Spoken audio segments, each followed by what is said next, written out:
संसद किसी भी राज्य का सीमा परिवर्तित कर सकती बिना राज्य के परमिशन के। लड़की सबके लिए बहुत दिक्कत होता है, सबको समझाओ भीड़ में पहले निकल जाओ, तो इन लोगों को ना क्या होता है कि आराम से निकाल दिया जाता है, तो इन्हें लगता है कि कैंपस में बाकियों को कोई दिक्कत ही नहीं होता है, आराम आराम से निकलते हैं लोग। उससे अच्छा है कि भाई ये लोग अपना इसमें से आराम से निकले, चाहे इधर रह जाए। ये सीधे ऑफिस से कनेक्टेड है, यहाँ से ऑफिस, ऑफिस से गेट जाइए, अरे तो इधर से कोई दिक्कत, इधर सब ये सब लड़का सबका रहेगा। ये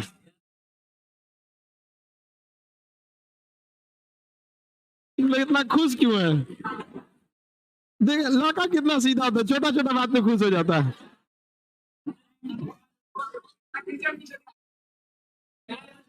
देखिए इससे पहले क्लास में आर्टिकल आपको 50 19 कंप्लीट हो गया था ना। चलिए अब अगला क्लास तो हम लोग का 3 जनवरी को है।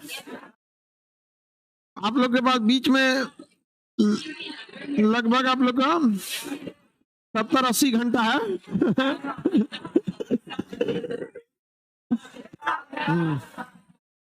ये बीच का टाइम इसलिए दिया जा रहा है, कल आप लोग डिसाइड कीजिएगा कि परसों कौन सा कसम खाना है।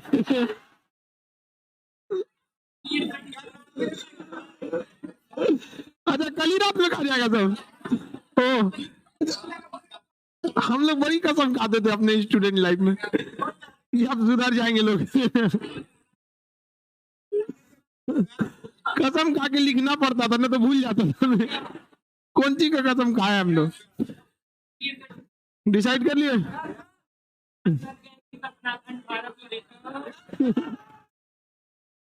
आप सब मन लगा के पढ़ाई कीजिए। देखिए इस भारत एक ऐसा जगह है ना, हमारा जो माहौल है, अगर यहाँ आप 1 नंबर से भी छट जाते हैं ना, लोग आपको किसी काम का नहीं समझेंगे। ऐसा नहीं है कि किसी की इंसान का 2 नंबर 5 नंबर से रिजल्ट नहीं हुआ तो इंसान किसी काम का नहीं है, लेकिन अगर आपका सफल नहीं हुआ ना, तो इंसान आपको कूड़े के भाव भी नहीं समझेगा। बहुत कठोर रियलिटी हिंदुस्तान की। यह ऐसा देश है ना जहां अगर सड़क पे आपका मकान आ गया तो आपकी कीमत बढ़ जाएगी, सड़क पर अगर आपका खेत आ गया तो कीमत बढ़ेगी, और आप सड़क पे आ गए तो कूड़ा के भाव चल जाएंगे आप। इसलिए खुद को सड़क पे मत आने दीजिए। लड़की लोग के लिए, आप लोग के लिए डबल समस्या है यहाँ पे। एक आपका करियर जाएगा, वो घर वाला बूढ़ सूढ़ से ब्याह कर देगा, कुल मेकअप निकल जाएगा यहाँ पे। अपने देखला के बाद ओकरा देखे दूर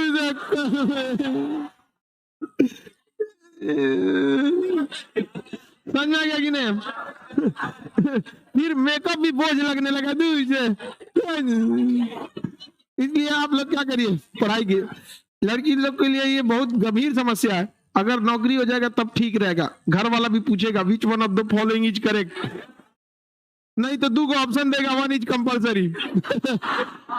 कई को में तो ऑप्शन ही नहीं देता है, घर में बेचारी जाती है तो छुट्टी में दिवाली दशहरा का उधरे से भेज देता है, जा होता है ये चीज।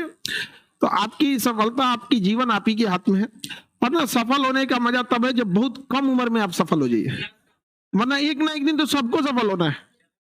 कम उम्र में सफल हो जाइएगा तो थोड़ा सा लगता भी ही नहीं आप।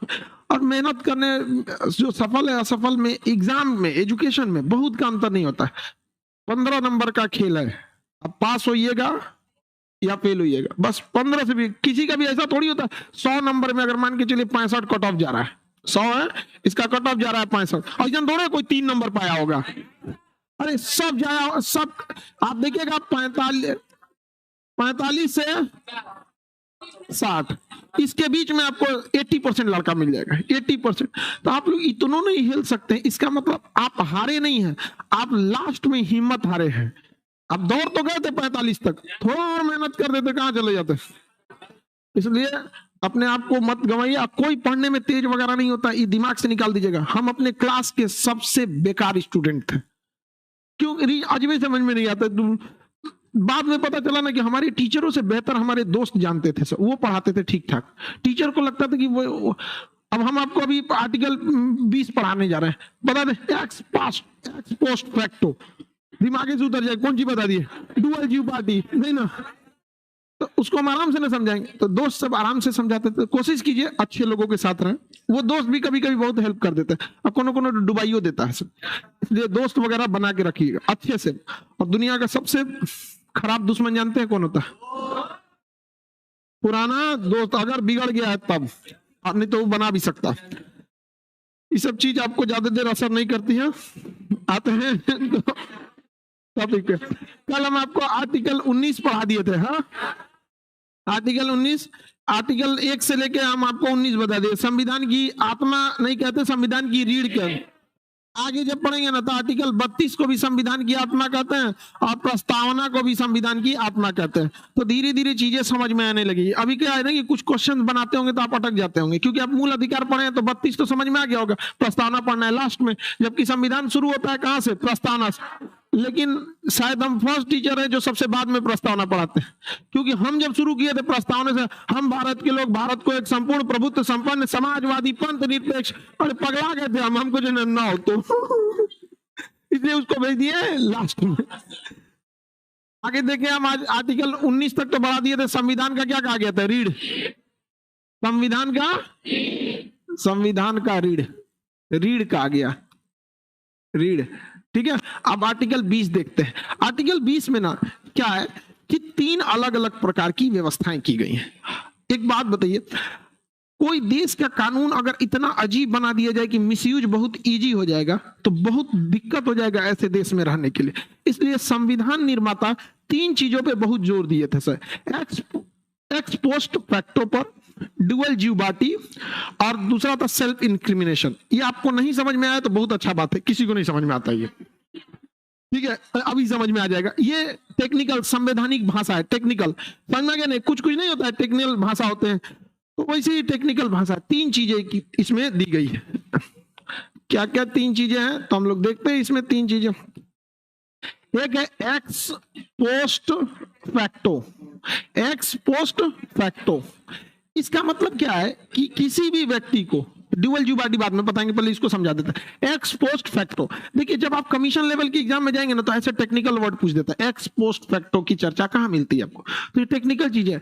देखिए इसका मतलब है, आप समझिए, एक्स पोस्ट फैक्टो का मतलब है कि किसी भी व्यक्ति को अगर आप सजा सुना रहे हैं तो आप अपराध करते समय क्या कानून था, अपराध जब किया वह व्यक्ति उस समय कौन सा कानून था, आप सजा उसको उसी आधार पर सुनाएंगे।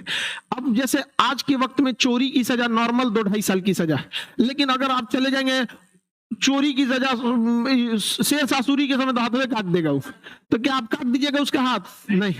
या अगर कोई व्यक्ति पकड़ा गया चोरी करते वक्त और आज चोरी की सजा 2 साल है, लेकिन उसको कानून में कोर्ट में केस लड़ते लड़ते 3 साल हो गया, केस लड़ते लड़ते 3 साल बाद सरकार ने एक नियम पास कर दिया कि नहीं, अब चोरी करने के लिए आपको 40 साल की सजा होगी, तो क्या उसे सजा होगी 40 की? नहीं। अपराध जिस समय व्यक्ति किया उस समय के पहले या उस समय के बाद के बने कानून उस पर लागू नहीं होते। समझ में आ गया कि नहीं आ गया? एक्स पोस्ट फैक्टो समझ में आ गया कि नहीं? आपको इसका सबसे अच्छा एग्जांपल मिलेगा, मतलब एकदम जघन्य अपराध हुआ था 2012 में, दामिनी का हत्याकांड। ठीक है, तो उसमें जितने अभियुक्त थे उन्हें तो फांसी लग गया। एक 17.5 साल का था, समझ में? वो छूट गया केवल 3 साल पर। उस जो बलात्कारी थे उसमें हत्या भी कर दिया था बाद में, तो उसमें एक 17.5 साल का था, बट वो 6 महीना की वजह से एडल्ट नहीं हुआ था, तो उसको जुवेनाइल जस्टिस बोर्ड में डाल दिया गया। जुवेनाइल कोर्ट में अधिकतम सजा 3 साल की है। ये बताइए, और 6 महीने कम होने की वजह से उसने इतनी बुरी अपराध करके भी बच गया। लेकिन उसके बाद जस्टिस वर्मा कमेटी का गठन किया गया। जस्टिस वर्मा कमेटी ने कहा कि आप वोट डालने के लिए या आधिकारिक कार्य करने के लिए 18 साल पर आप एडल्ट यानी बालिग होते हैं, लेकिन अगर आप अपराध करते हैं तो आपको 16 साल की उम्र में ही बालिग समझ लिया जाएगा। तो अब इस गलती में मत रहिएगा। अब अगर आप बहुत बड़ा जघन्य अपराध कर देते हैं ना, 16 साल से आपको क्या मान लिया जाएगा? मतलब छोटे मोटे अपराध में नहीं, बड़े अपराध जैसे रेप, ऐसे घटना में अपराध आपको क्या मान लिया, लेकिन क्या उस लड़कों को मिलेगा? नहीं मिलेगा। क्यों? क्योंकि उस पे लगता है x post facto law. X post facto ये कानूनी भाषा है, एक्स पोस्ट फैक्टो। अब इसी को हिंदी में लिख देते हैं, सजा अपराध के समय के कानून के आधार पर। सजा कैसे मिलना है? सजा अपराध के समय के कानून के आधार। अरे वही चीज है जी 19 में एक्स पोस्ट फैक्टो। अच्छा पहले हमको सुनो ना, पीडीएफ पे तुम लोग को ज्यादा ध्यान रहता है, टाइपराइटर पे ज्यादा भरोसा है तुम लोग को। चलो समझे ध्यान से, एक्स पोस्ट फैक्टो। अरे सब 20 में ही है, किसमें है 20 में, किसी को दिक्कत। 20 में 3 प्रावधान है, उसका एक ये प्रावधान है कि सजा अपराध के समय के कानून पर, जो उस समय का कानून था, उसके पहले या बाद में आप उसे सजा नहीं दे सकते। किसी को कोई दिक्कत नहीं, आगे बढ़ जाए। आप पे ज्यादा भरोसा, लड़का सबको कहना पड़ेगा भरोसा है। चलिए आगे बढ़ते, सबको कुछ हो गया जी तुम लोग को, कुछ बोल रही है, आगे बढ़े। मेरा पीडीएफ तो सादा है। मतलब उसके पास ऑप्शन नहीं है दूसरा, नहीं तो वो भी पीडीएफ में भरोसा कर रहा था। कभी कभी होता है टेक्निकल ग्लिच की वजह से ना पीडीएफ ज्यादा है, उसका ज्यादा है। अब देखिए एक और चीज है, डुअल ज्यूबाटी, डबल ज्यूबाटी, डबल जियो पार्टी, डुअल ज्यूबाटी, ज्यूपार्डी, डबल ज्यूबाटी। मतलब इसका कहना एक गलती की एक सजा, एक अपराध एक सजा, एक सजा। कहने का मतलब है कि अगर आपने कोई अपराध किया और उस अपराध के लिए आपको कोर्ट में मुकदमा चला, टेक्निकल चीजों को समझते चलिए, हम आज के बाद मुकदमा नहीं ट्रायल शब्द का प्रयोग करेंगे। मुकदमा एक काम कॉमन आदमी के लिए होता है, बट टेक्निकल भाषा उसका होता है ट्रायल। यानी अगर आपने कोई अपराध किया तो उसका आपके खिलाफ क्या चलेगा, ट्रायल। अब हम मुकदमा आज के बाद नहीं बोलेंगे, आप सब लोग को याद रखना है क्या जी, ट्रायल। तो अगर कोई अपराध किए, उस अपराध का क्या चला, ट्रायल चल, और आपको सजा हो गई, मान के चलिए आपको 2 साल की सजा हो गई। अब 2 साल सजा काट के आप जेल में आ गए, बाहर आ गए, फिर कौन पकड़ लिया, अरे तुम तो गलती किया था ना, चल तुमको हम फिर सजा देते हैं। तो सेम अपराध में आप दोबारा नहीं जा सकते। इसका फिल्मों में बड़ा दुरुपयोग दिखाता है। एक मर्डर करता है, कहता है एक मर्डर करे या 2 मर्डर करे सजा बराबर है, नहीं है। एक वो मर्डर कीजिएगा, दूसरा एक और मार दीजिएगा, 2 मर्डर का लगेगा। एक अगर मर्डर करते हैं तो हो सकता है कि जज आपकी मनोभावनाओं को समझे कि आप पेशेवर अपराधी नहीं है, शायद आपको उस तरह से उत्तेजित हो गए या जल्दबाजी में आपने डिसीजन ले लिया, तो थोड़ा बहुत आपको सोच सकता है कि नहीं इसको 20 साल की सजा दे देते हैं, 10 साल की सजा। अच्छा हाँ 2 को मारे सीधे फांसी टांग देगा, यहाँ पे जा, यहाँ पे 3 को मार देंगे तो और खत्म हो जाएगा यहाँ पे। हाँ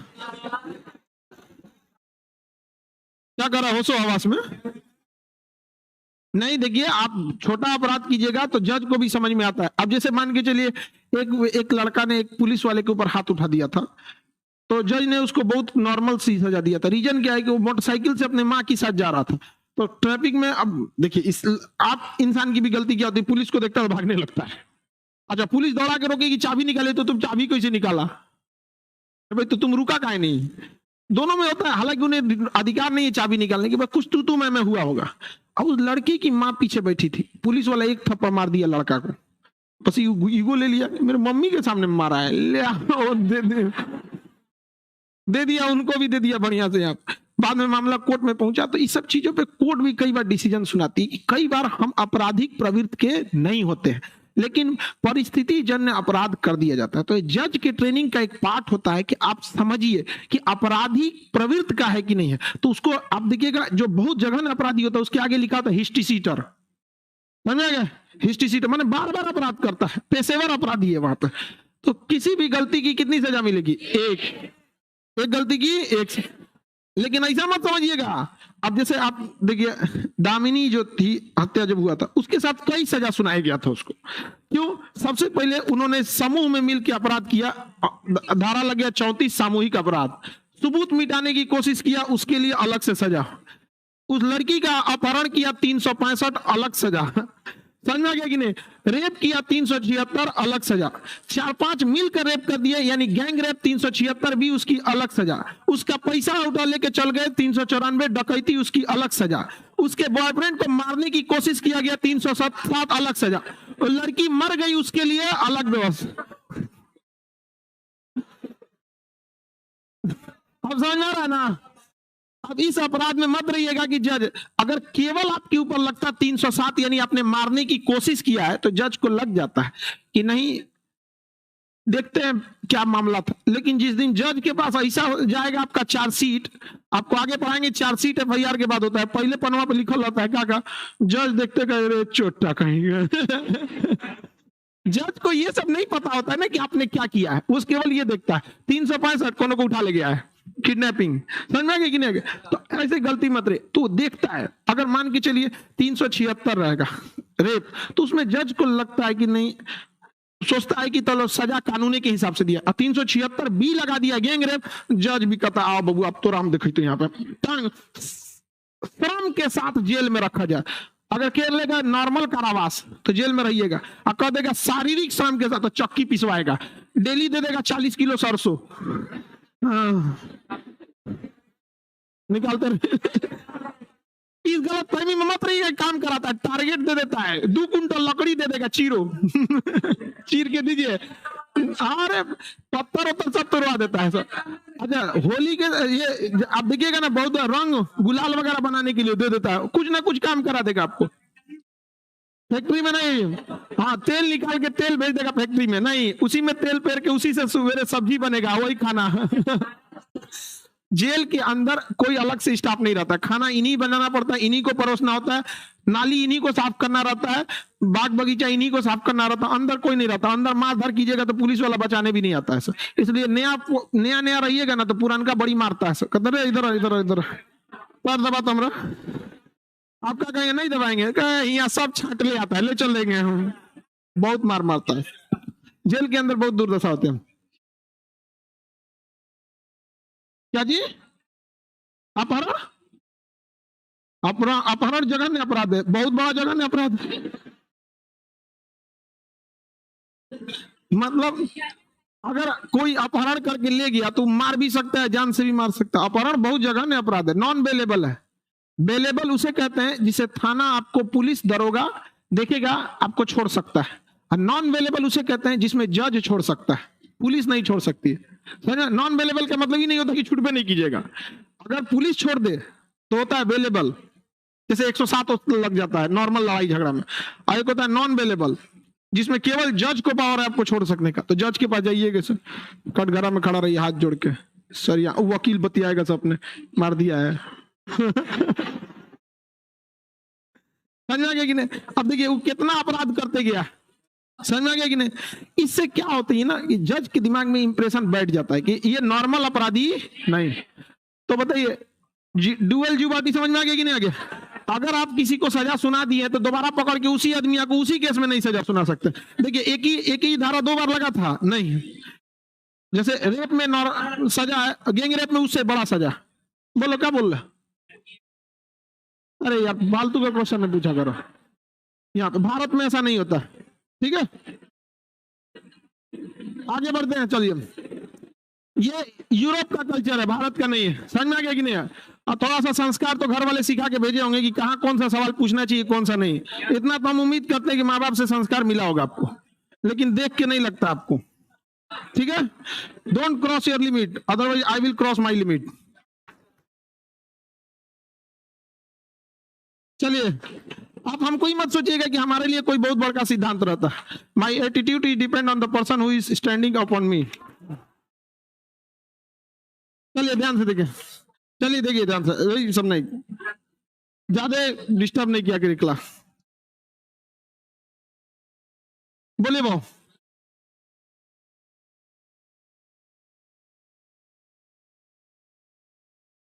सीधा फांसी, अगर अच्छा बमनी का क्वेश्चन है किसी को फांसी की सजा देना, जब फांसी की सजा दिया जाता है ना तो जज एक डेट मुकर्रर करता है, उससे पहले उसे रखा जाता है जेल में।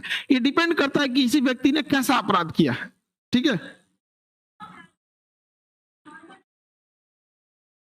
फांसी मतलब इनका कहना है कि दो अलग अलग अपराध किया है, एक तो में नॉर्मल सजा है और एक तो में फांसी है, तो क्या करेगा? नॉर्मल पहले सजा दे देगा, क्योंकि फांसी की प्रक्रिया एक बहुत लंबी प्रक्रिया है। तो नॉर्मल में आप रहिए, चक्की पीसते रहिए, अब फांसी वाले में लगे, क्योंकि राष्ट्रपति के पास जाता है ना फांसी वाला, मर्सी अपील में माफ कर दिया तब, तो इसलिए जज सीधे नहीं लटका देता है, पता चल लटका दियो जज क्या माफ कर दे, तो बच लेना। अरे रुको, अब समझा लेने दो, उल्टा सीधा क्वेश्चन पूछते हो जिसके एग्जाम से कोई लेना देना नहीं, खाली बतियाने वाला क्वेश्चन पूछता है, खूब बढ़िया बढ़िया बतियाना है बकलोल से जो।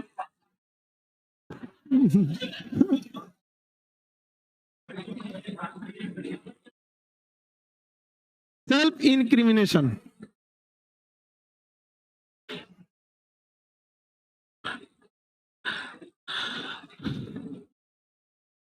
किसी को कोई दिक्कत?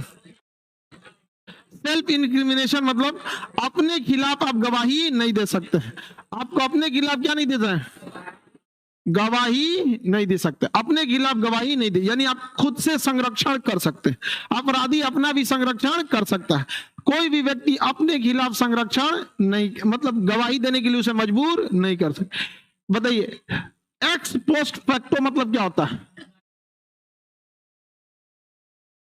सजा अपराध के समय के कानून के हिसाब से दिया जाएगा, समझे? डुअल ज्यूबाडी मतलब क्या होता है?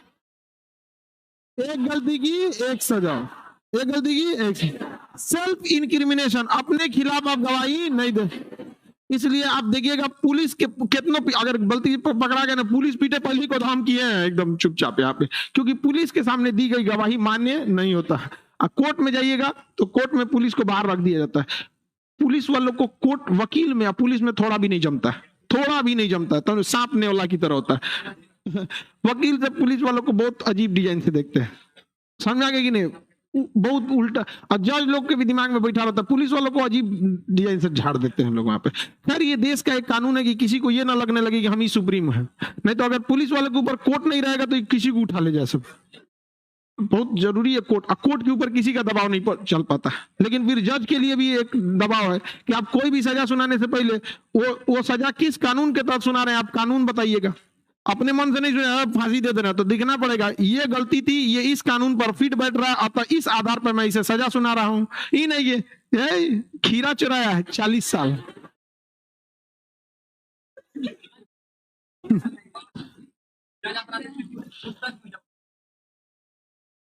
जज अपराधी से पूछता है कि बिना मतलब के उसे तो नहीं ना फंसाया जा रहा है, समझ में आ गया कि नहीं आ गया?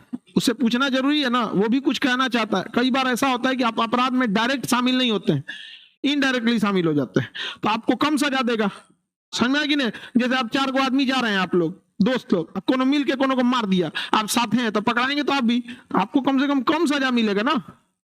क्यों सजा मिलेगा? क्योंकि आपने सबूत छुपाया है। सजा कब नहीं मिलता? आप सरकारी गवाह बनते कि हमरे 3 संगतिया मारा था उसको, लेकिन आप तो बनेंगे नहीं, तो जज क्या कह रहे, छोटा कहीं कहते नहीं, मीठा मीठा हाँ हाँ, तीता तीता ना। चलिए आगे बढ़ते हैं। 20 नंबर समझ में आ गया? आप लोग को समझ में आया जी? चलिए, समझ में आया होगा, किसी को दिक्कत है तो बोलिए। आर्टिकल 20 में कितने प्रकार की है? एक गलती की एक सजा उस समय के कानून के, और अपने खिलाफ गवाही नहीं दे, यानी हम अपनी सुरक्षा स्वयं करें, हम अपनी सुरक्षा स्वयं करें। लेकिन सुप्रीम कोर्ट ने कुछ लिस्ट बना के रखा है जिसमें वो पूछेगी तो आपको अपना जवाब देना पड़ेगा। पता चला दरोगा बुलाया आपको थाना में, बताओ तुम थे, क्या बात करते हो, 19-20 में खान सर पढ़ाए, हम अपने खिलाफ कुछ नहीं दे सकते। देगा 4 झापड़ उधिया जाएंगे, कहेगा ये गवाही नहीं है, सवाल पूछ रहे हैं, इसका जवाब दो चुपचाप। गवाही कोर्ट में जाके देना है। आप हम तुझे गवाही थोड़ा पूछ रहे हैं, हम जो पूछ रहे हैं वो बता, यहाँ पे 4 झापड़ देगा, 1 और का फूल जाएगा इससे। आगे बढ़े तो ये फिर तब नियम कानून आपका शांत हो जाएंगे। पुलिस वाले लोग जानते हैं, दिन भर उन बेचारों की लाइफ देखिएगा ना, हमें कभी वो अच्छे लोगों से उनकी मुलाकातें नहीं होती है, केवल अपराधी नहीं तो नेताओं से मुलाकात होती है। अब कोई मर्डर करके जाएगा और कोनो नेता फोन कर, हमारा आदमी है, छोड़ दो, हो गया, 16 हो गया, कैंसिल हो गया। समझ में आ गया कि नहीं? पहले अपराध किया था, पहले अपराध किया था, जब दे दीजिएगा ना ना, क्या बन गया? थाना। क्या बन गया? और उसमें बैठा है दरोगा। द, चाहे रो चाहे गाँव, द, द, चाहे रो चाहे गाँव, दरोगा। आगे बढ़े। ऐसा नहीं होता, पुलिस वालों की भी अपनी एक लिमिटेशन है। उनका पुलिस, आप एक पुलिस की लाइफ देखिएगा तो वो आपको ना बड़े अजीब रूड टाइप के दिखेंगे। आपको पता है, आप लोगों को 1 जनवरी, दिवाली, दशहरे में फैमिली के साथ रहने दिया जाता उन, लेकिन उस दिन उनसे ओवर टाइम कराया जाता है। उनकी कब छुट्टी मिलेगी किसी को नहीं पता। उनकी कोरोना में जब आपको अपने घर में डर लग रहा था, वो चौराहे पे ड्यूटी कर रहे थे। बहुत तकलीफ होती है उन लोगों की। जिस धूप में आप नहीं निकलते हैं, कि गर्मी का दिन है, लू है, उसमें उगाड़ा होकर आपका हेलमेट चेक करता है। ना चेक करें, मरेंगे आप वही लड़के हेलमेट से। समझ में आया कि नहीं आ गया? ठंडी के दिन रात में आप नहीं निकलेंगे, लेकिन हर चौराहे पे आपको पुलिस वाला मिलेगा वहां पर। उनकी भी कुछ परेशानियां होती हैं उस, लेकिन उनमें क्या है ना, पुलिस लॉ के हिसाब से आप अपनी शिकायत नहीं कर सकते, जैसे झेलिए। कोर्ट में आने जाने के लिए अलग से व्यवस्था नहीं रहता। उसको एक फिक्स है कि आपको इतना रुपए का डीजल दे दिया जाएगा, उतने में आपको इंतजाम करना है। उसका थाना चू रहा है, पानी टपक रहा है, वो लेटर लिख के देगा, हमारे थाना में पानी टपकता है, तो कोई सुनवाई नहीं है। 4 साल से पानी टपक रहा है, तो किसी ना किसी से कहेगा बनवा दीजिए, हम भी कुछ बना देंगे आपका। बहुत समस्याएं होती है। आगे बढ़े। 20 तो आपको समझ में आ गया होगा। अब आते हैं 21 को। बहुत खतरनाक अनुच्छेद 21। 21, आर्टिकल 21, आर्टिकल 21। अच्छा, 20 और 21 की खासियत जानते क्या है? राष्ट्रपति भी इसको नहीं रोक सकता, संसद भी नहीं रोक सकती। यानी पूरे संविधान का सबसे मजबूत अनुच्छेद 20 और 21 है। माने इसको राष्ट्रपति भी नहीं रोक सकते हैं। हम आपको बताएं ना कि राष्ट्रपति निलंबित कर सकते हैं और संसद इसे प्रतिबंधित कर सकता है। ना इसे राष्ट्रपति निलंबित कर सकते हैं, ना संसद इसे प्रतिबंधित कर। सबसे ज्यादा पावरफुल अनुच्छेद 20 और 1। तो 20 देखिए कितना जरूरी है। नहीं तो पता चला पुलिस पकड़ेगी आपको, कहेगी इसको सजा दीजिए। मुगलका की पुलिस उसको 1 दिन में खोज दी, जापान की पुलिस उसको 2 घंटा में खोज दी, और भारत की पुलिस गई ना तो 1 महीना से लौट भी नहीं की। डर गया तो ये जंगलों में गायब हो गया क्या? तो भारतीय की पुलिस की खोजाई चालू हो गई भैया। ये खरगोश खोजने गया तो अपने भुला गया। तो 1 महीना बाद घने जंगल में देखा गया कि भारत की पुलिस जो है एगो सुअर को बांधी हुई थी ऐसे उल्टा, और सब मिलके मार लाठी मार रहा था उसको, और कह रहा था कि बोलो कि मैं ही खरगोश हूं, बोलो।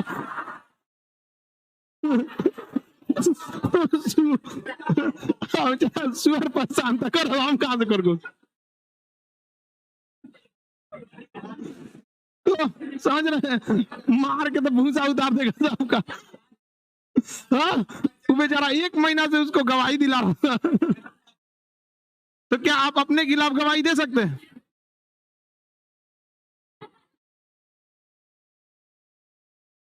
बाबूनी देखो, ये भी पुलिस वाला ही है।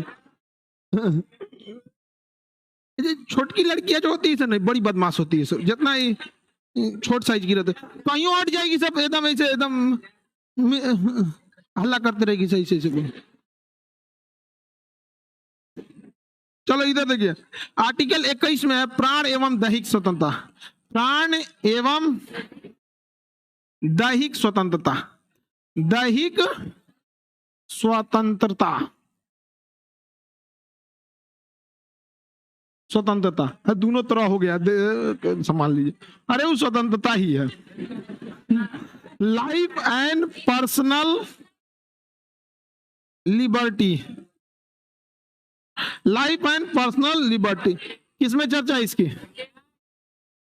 इसमें 2 चीजों की चर्चा है, ध्यान से दीजिए। एक है आपकी लाइफ की चर्चा, दूसरी है आपकी दैहिक स्वतंत्रता यानी personal liberty. Life and personal liberty, 2 तरह की स्वतंत्रता। कोई भी व्यक्ति आपसे जान आपकी नहीं छीन सकता, आपसे जीने का अधिकार आपको कोई नहीं छीन सकता। आपको जीना होगा, माहिष्मति के लिए जीना होगा, समझा कि नहीं? क्या अखंड भारत के लिए जीना होगा। जब संविधान कह रहा है कि आपको जीना होगा, तो इट मीन्स आपसे भी संविधान मरने का अधिकार छीन लिया, आप भी सुसाइड नहीं कर सकते। समझ में आ गया कि नहीं आ गया? सुसाइड तब आप भी नहीं कर सकते। तो आपने अगर सुसाइड का प्रयास किया, मर गए तब तो कोई बातें नहीं है, अब बच गए तो जेल हो जाएगा। इसलिए अगर सुसाइड करना है तो हम आपको समझा दिए, बच गए तो आपके ऊपर उल्लंघन का नियम लग जाएगा आर्टिकल 21 का, कि संविधान जब तुमको कह रहा है तुम्हें जीने का अधिकार है तो तुम मर क्यों रहा है? मरता क्यों है तुम? चल यहाँ पे जीना है नहीं, यहाँ पे तो आप मर नहीं सकते हैं, आपके ऊपर 309 का मुकदमा ठोक देगा। समझ गए कि नहीं? आप किसी को आत्महत्या के लिए उकसा नहीं सकते। कई कई को देखिएगा ना, घरेलू हिंसा में सास ननद और भौजाई, समझ में आ गया कि नहीं आ गया? अब बेचारा इस सब में अजीब अजीब टाइप का झगड़ा होगा। आजकल एक कॉमन झगड़ा हो गया, पता है क्या? आजकल की बहू लोग का एक ना, हमें तुम्हारे फैमिली वालों के साथ नहीं रहना है, ये कॉमन चीज है। समझ में आ गया कि नहीं आ गया? ये सब चीज अच्छी बात नहीं होती है, आप लोग भी ऐसा नहीं रहना चाहिए। पता चला लड़को तब जाएगा ससुराल में, अब दूसरे के यहाँ चल जाएगा, यहाँ पे अजीत से झगड़ा रहेगा, ओकरे यहाँ मिलेगा, हाँ हम आए थे ससुराल में, आप इधर उधर घूमने लगे। खराब लगेगा कि नहीं लगेगा? नहीं लगेगा। तो ये सब बहुत गड़बड़ होता है। हमारा एक दोस्त था, उसके साथ ऐसे ही हो गया था, उसको समझा रहा तो समझ ही नहीं रही थी। हम कहे काम करो, तुम ससुराल जाओ, ससुराल जाना मिलना, और तुमको पता ही है किससे नहीं जमता है उन लोग का, उनके यहाँ भी जाके नाश्ता कर लेना, बस एक नाश्ता में तो सीधे हो जाएंगे। अगले दिन नाश्ता किया, फोन आ गया, क्या करने हुआ गए हैं, तो बस समझ में आ गया कि नहीं आ गया? हाँ, हमारे दोस्तों में जितने लोग हैं, अगर उनकी पत्नी का झगड़ा नहीं होता है तो कुछ नहीं समझाता, हमको फोन करता है, क्या हाल है, तुरंत आधा घंटा में मान जाएगी। कहीं को जल्लाद के पास नहीं जाना। नहीं समझ आया? अच्छे से रहना चाहिए किसी को भी, लड़का हो या लड़की, आप दोनों को समझाते हैं। आपका रास्ता सड़क के कंकड़ कभी नहीं रोकेंगे, लेकिन एक छोटा सा कंकड़ अगर आपके जूते में घुस गया ना तो आपको चलने नहीं देगा। तो ये फैमिली का कलह आपको कभी आगे बढ़ने नहीं देगा, इसलिए किसी भी कीमत पर फैमिली में कलह होने नहीं दीजिएगा। लेकिन हो ये जाता आजकल घरेलू हिंसा, तो आप किसी को आत्महत्या के लिए प्रेरित नहीं कर सकते, नहीं प्रेरित कर सकते। अब प्रेरित कर दिए तो आप अब मर गया तो आप पे लगेगा आप ही प्रेरित की थी, अगर बच गई वो जाएगी, काहे मर रही थी वो जाएगा, काहे चढ़ैले रोल उठी नहीं समझे? कई कई को होता है ना, क्या फायदा इसी जिंदगी का, मर जाते हैं, वो बेचारी इमोशनल हो जाएगी। सही बोल रही है, ऐसा नहीं होना चाहिए। तो आप किसी को जान नहीं ले सकते। इसीलिए सरकार देखिएगा, अगर आपकी गाड़ी बहुत ज्यादा धुआं फेंकेगी ना तो पर्यावरण प्रदूषित होगा, और कोई भी उस प्रदूषित वातावरण में रहेगा तो उसकी जीवन खतरे में है। हम लोग सांस लेने के लिए अच्छे माहौल में है कि खराब धुआं में लेने के लिए, तो पुलिस आपकी गाड़ी को ना चालान काट देती है, 10,000 रुपया ले, ज्यादा धुआं फेंक रहा है, बाकी सबको दिक्कत होगा, उसका जान खतरे में है, जाओ यहाँ पे। तो आप नहीं कह सकते हमारा गाड़ी धुआं फेंके चाहे कुछ, तुमको कौन चीज हो रहा है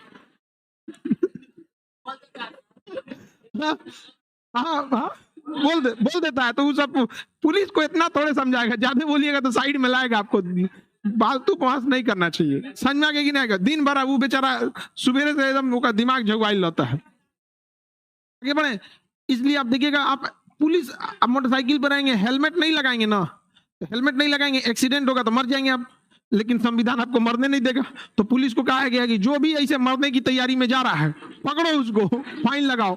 आप हेलमेट नहीं लगाएंगे तो आपके ऊपर पुलिस फाइन लगा देगी। यहाँ पे हेलमेट बढ़िया लगाना चाहिए, वो लड़की वाला नहीं कि वो कटोरा एगो रख लेती है, उससे ज्यादा सेफ्टी नहीं होगा। ऊपर कटोरा से कौन सी हो जाएगा, यहाँ पे ऐसे जाएंगे तो सबसे वो मुंह में रगड़ा जाएगा। वो हेलमेट आता है पूरा मुंह बंद रहता है, जिसमें उसमें क्या होता है ज्यादा सेफ्टी रहता है। लेकिन इन लोग को पता नहीं क्या, कटोरा वाला कोनो काम का नहीं रहता, लगता है कराही उलाट के बांध लिया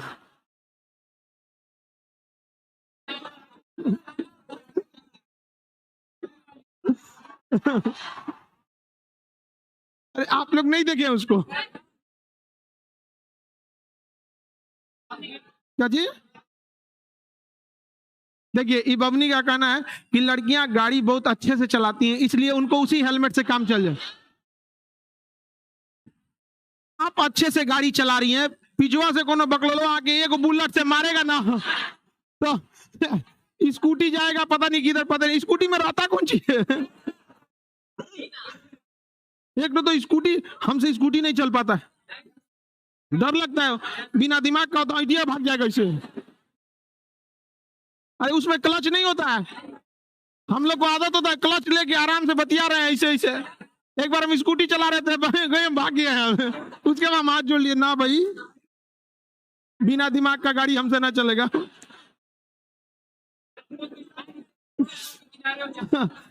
आगे आगे बढ़े। प्राण एवं दैहिक स्वतंत्रता समझ में आ गया।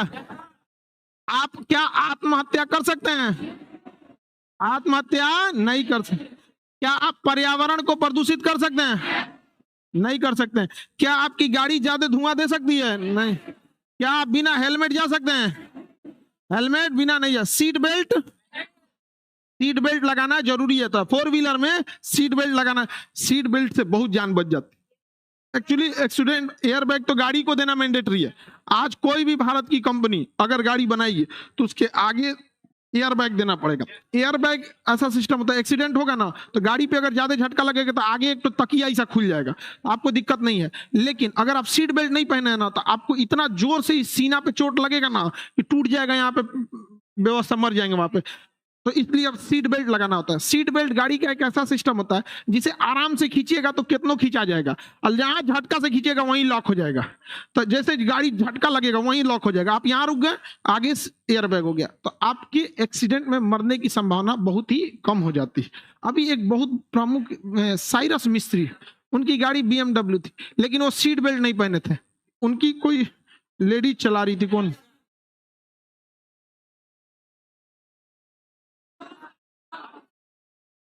अच्छा अभी एक, हाँ आज हो गया ना ऋषभ पंत, आज ही हो गया ऋषभ पंत का।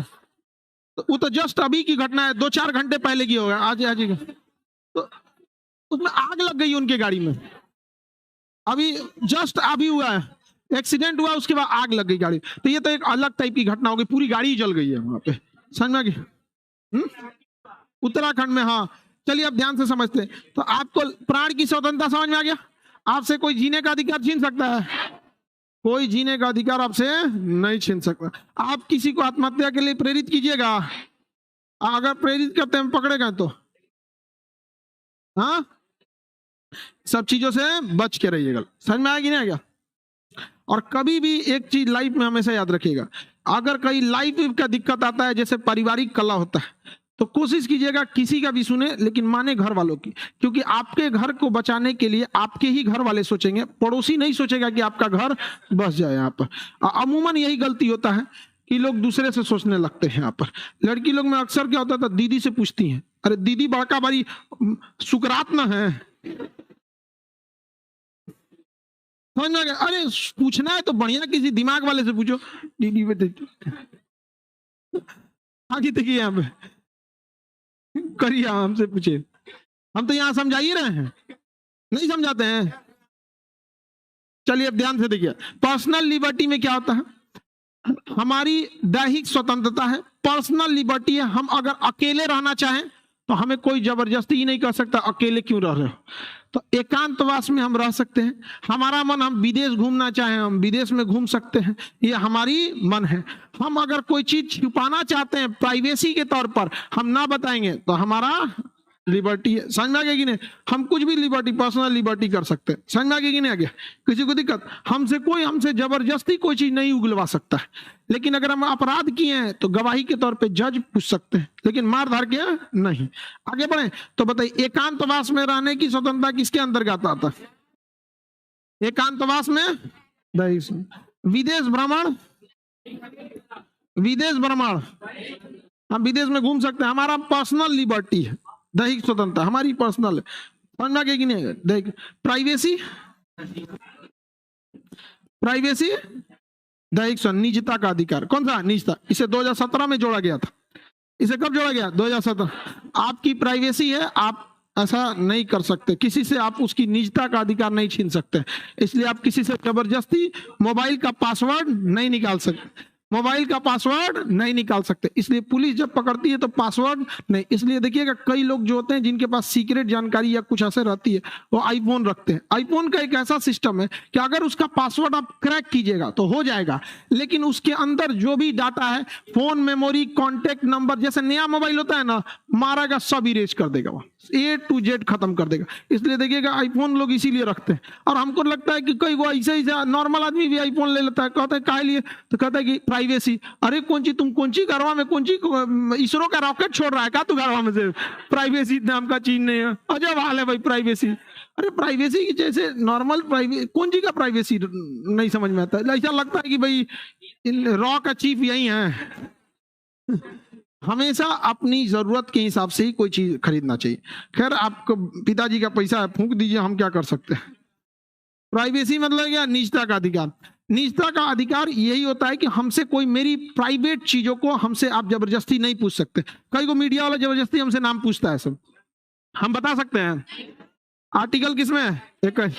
अच्छा 20 और 21 को तो राष्ट्रपति भी नहीं हटा सकते, तो मीडिया वाला कौन डेक्ची का मसाला है? अब जो पूछता है उसको हमसे पूछता है, वो हमें अधिकार है हम पूछ सकते हैं, तो हम क्या हमें अधिकार है हम चुप हो सकते हैं। वो बता रहा था आर्टिकल 19 मीडिया की स्वतंत्रता, हम क्या बताए 21। अब पूरा उसको सुप्रीम कोर्ट के बाकायदे डिसीजन के साथ बताए थे। सर आप बेचारा चल गया। आगे बढ़े, किसी को कोई दिक्कत? तो प्राइवेसी का अधिकार है कि नहीं? विदेश भ्रमण, ये भी हम लोग का इसमें अधिकार होता है। इसमें एक बहुत खतरनाक अधिकार जोड़ दिया गया हाल फिलहाल में, एडल्ट्री का। एडल्ट्री व्यभिचार, व्यभिचार, व्यभिचार मतलब ये क्या था? पहले अपराध था, अभी इसको अधिकार बना दिया गया। पहले मतलब अगर कोई शादीशुदा व्यक्ति है, महिला है, ये कानून पहले केवल महिलाओं पे था कि अगर कोई शादीशुदा महिला है और अगर उसका किसी अन्य पुरुष के साथ चक्कर चल रहा है, समझो ध्यान से, अल्लाह नहीं करो, तो अगर कोई महिला है शादीशुदा किसी अन्य पुरुष के साथ उसका चक्कर है, तो उसे हम व्यभिचार या एडल्ट्री कहते थे। ऐसी महिलाओं को कानूनी तौर पे सजा हो जाती थी 497 धारा 497 के तहत। लेकिन इतना अजीब चीज था कि ये पुरुषों पे नहीं था। अभी क्या है, ये 397 497 खत्म, कोई नहीं, अब कोई भी व्यभिचार कर सकता है। समझ में? ये उसकी किसमें आती है? पर्सनल लिबर्टी में। किसमें आता है? पर्सनल। अब कोई पुरुष है, वो शादीशुदा है, अगर वो चाहे तो किसी अन्य महिला से भी अफेयर रख सकता है। इस हटने के बाद, पहले ये अपराध था, अभी क्या हो गया? निजता के अधिकार में आ गया। और अगर कोई शादीशुदा महिला है, वो भी चाहे तो किसी अन्य पुरुष के साथ अफेयर रख सकती है। लेकिन इस आधार को एक डिवोर्स का वैलिड कारण माना जाएगा। जब सुप्रीम कोर्ट ने यह अधिकार दिया, तो उसी समय सुप्रीम कोर्ट ने डिवोर्स लॉ में भी एक जोड़ दिया कि यदि आप व्यभिचार या एडल्ट्री में पकड़े जाते हैं, तो इस स्थिति में डिवोर्स लीगल हो जाएगा और किसी भी तरह का गुजारा भत्ता या आपको कोई भी ऐसा पति की ओर से नहीं दिया जाएगा, या पति करता है तो पत्नी की ओर से जो भी होगा किसी भी तरह का, मतलब इजी डिवोर्स में आ सकता है। समझ में आ गया कि नहीं? ये किस में आता है? पर्सनल लिबर्टी में। किसमें? पर्सनल। तो इधर ये दो संशोधन जोड़े गए थे यहाँ पे, एक प्राइवेसी का अधिकार दे दिया गया और दूसरा एडल्ट्री का अधिकार दे दिया गया। किसका अधिकार दे दिया? एडल्ट्री का। ये भारत के समाज की एक बहुत विडंबना है। पहले ये कम था, लेकिन अभी क्या है, व्हाट्सएप फेसबुक के आने के बाद एक्स्ट्रा मैरिटल अफेयर बहुत ज्यादा बढ़ गए सब। ये आप लोगों को अभी यंग एज में जब लड़का लड़की रहते हैं, शादी ब्याह नया नया होता है, तो उनको ये समझ में नहीं आता। इसका सबसे बुरा प्रभाव पड़ता है बच्चों पर।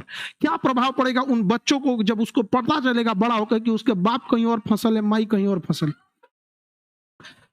आपको थोड़ा हंसी मजाक में लगेगा। आपको क्या लगता है वो बच्चा कभी भी आगे जाके मानसिक रूप से बैलेंस अपने आप को नहीं महसूस कर पाए? क्योंकि हम लोग इंडियन जो है ना, आधे इंडियन कल्चर की ओर है, आधे वेस्टर्न की ओर है ना। हम कंप्लीट इंडियन कल्चर को अपना रहे हैं ना कंप्लीट वेस्टर्न कल्चर को। और वो वाले हैं तो कंप्लीट वेस्टर्न कल्चर के हैं, उनके यहाँ 5 गो से कम बाप होगा, तू कहेगा दूध तो रिकत।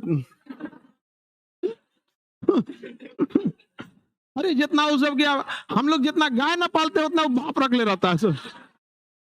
अभी तो फादर डे मदर डे होता है वहां पे, वहां सब कुछ नहीं होता है। भारत में ऐसी परंपरा नहीं है। तो एडल्ट्री का अधिकार भी क्या कर दिया गया? हटा दिया गया। पहले एडल्ट्री क्या था? अपराध। व्यभिचार क्या था? अपराध। अभी अपराध है। अभी उसको किसमें शामिल कर दिया गया? Personal liberty. किसमें? Personal liberty. तुम क्या टेंशन में आ गया मध्य प्रदेश में? ब्याह हो गया क्या तुम्हारा? पूरा टेंशन में है यहाँ। आगे बढ़े, किसी को कोई दिक्कत नहीं?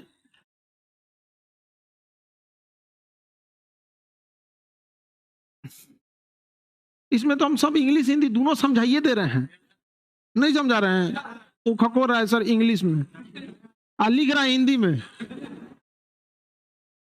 इधर हिंदी अंग्रेजी में बता दीजिए।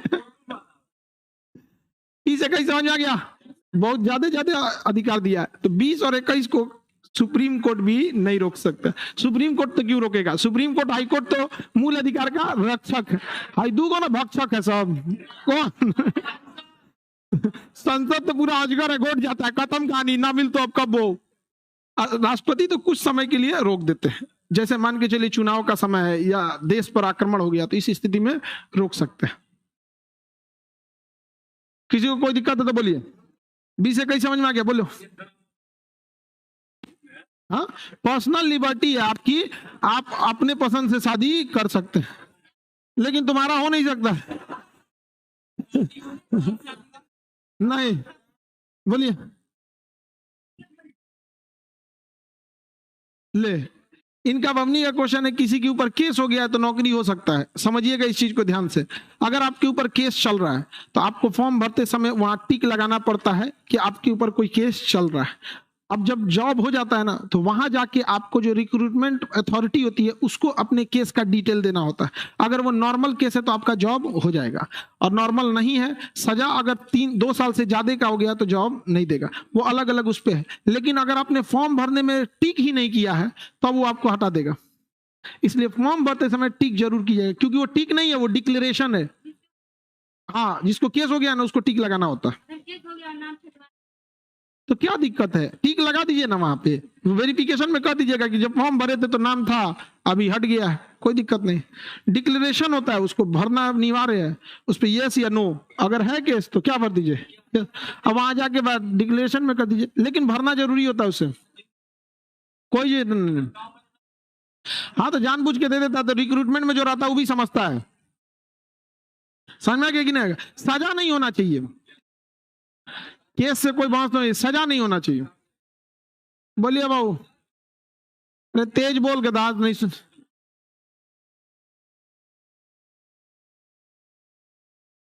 पुलिस क्या जी?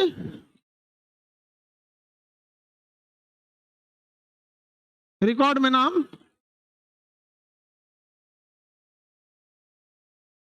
किसका? हमारा? अरे काहे नहीं पूछ सकता? हम कभी ना नाम के हैं, हमें नाम से कोई ऐतराज नहीं था, लेकिन जब पहली बार हमसे नाम पूछा गया तो धमकी के लहजे में पूछा गया था। बताओ नाम क्या है इसका, ये आदमी ठीक नहीं लग रहा है। इजराइल और फिलिस्तीन के मामले में कैसे इतना खुल के बोला? धमकी से डर जाएंगे तो बिहारी कहलाएंगे।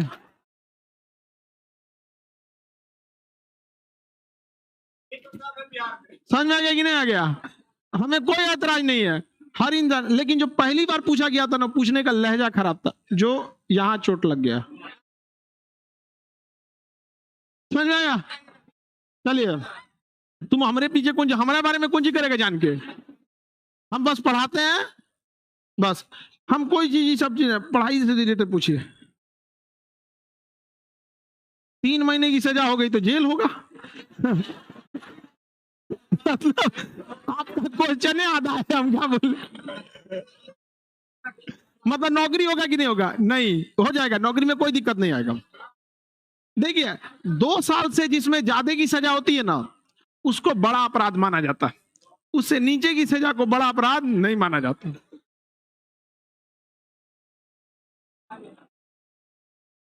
अरे तुम लोग क्वेश्चन पूछता है, एग्जाम से कोई मतलब ही नहीं रहता उसको।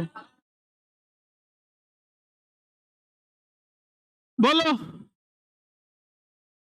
तेज बोलो, बीच में नहीं, बसु काला साठ बोलेगा, बोलो। बाबू, हल्ला नहीं करो, आप बाद में पूछ लीजिएगा। नहीं, आवाज ही नहीं आ रहा है।